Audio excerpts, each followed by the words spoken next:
Hello, my name is Stephen Wright. I'm a career coach here at Career Mentor, and we help high performing financial services professionals make their next smart career move. Now, in a job search, it can become very disheartening when nothing you do seems to work, and you can begin to think that your lack of progress are for reasons which are personal, pervasive, perhaps even permanent.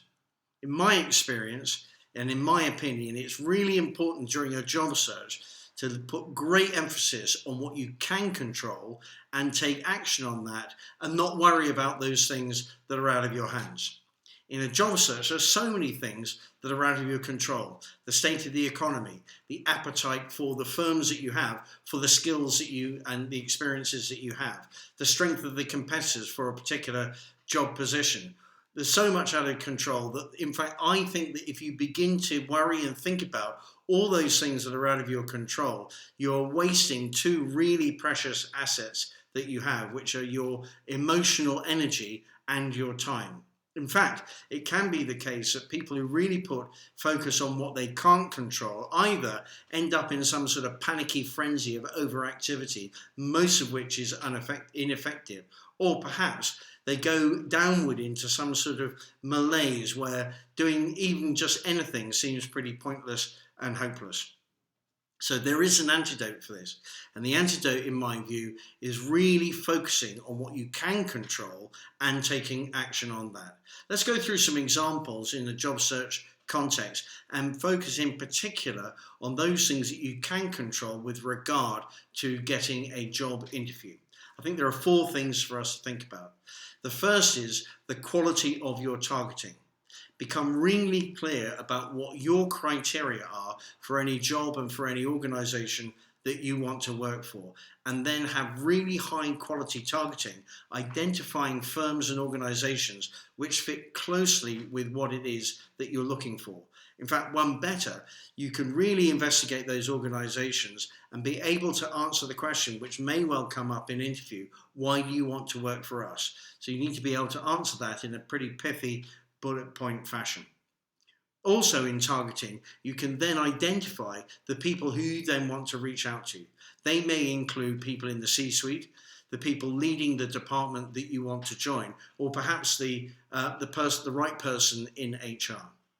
The second thing that you can control is the quality of your communications, which I believe starts with your value proposition. So you can control the depth of thought and thinking that you put into identifying what your value proposition is in the context of creating something which is not only something you can deliver on, but also is going to prove to be very interesting, indeed compelling enough for the audience that you've got in mind to want to meet you in a job interview. You can also then take that value proposition, and that will then inform your CV, your LinkedIn profile, any emails that you send, and also your cover letter.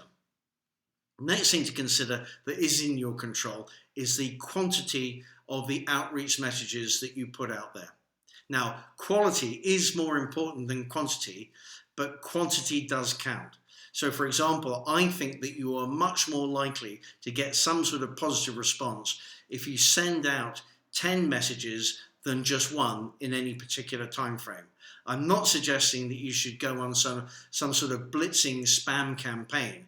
Rather than you should put a sufficient number of really thoughtful, well-targeted communications out to those people who you want to connect with.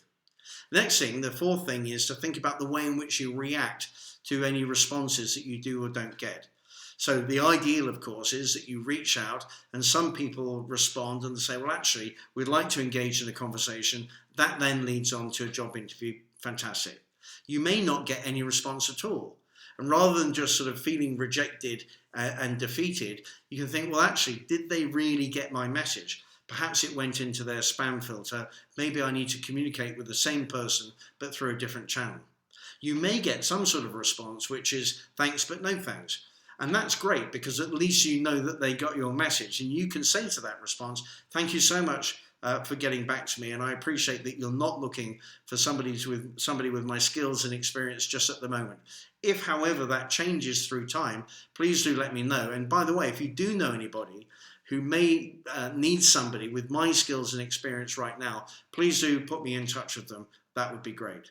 So by taking these further actions, you will feel more in control, more empowered, and that will make you feel like taking even more action. And then you will have begun an upward success cycle. In a job interview, it's quite a tough enterprise, especially if you've been made redundant or you feel that redundancy is looming. And therefore, maintaining a positive mindset by focusing on what is in your control and taking action on what you can control will really help you out to have a successful job search campaign. I hope you found that useful. Please do feel that you can share this for anybody who think might find it useful. Also, please do like it, and I'd welcome any comments that you might have below. Thank you very much.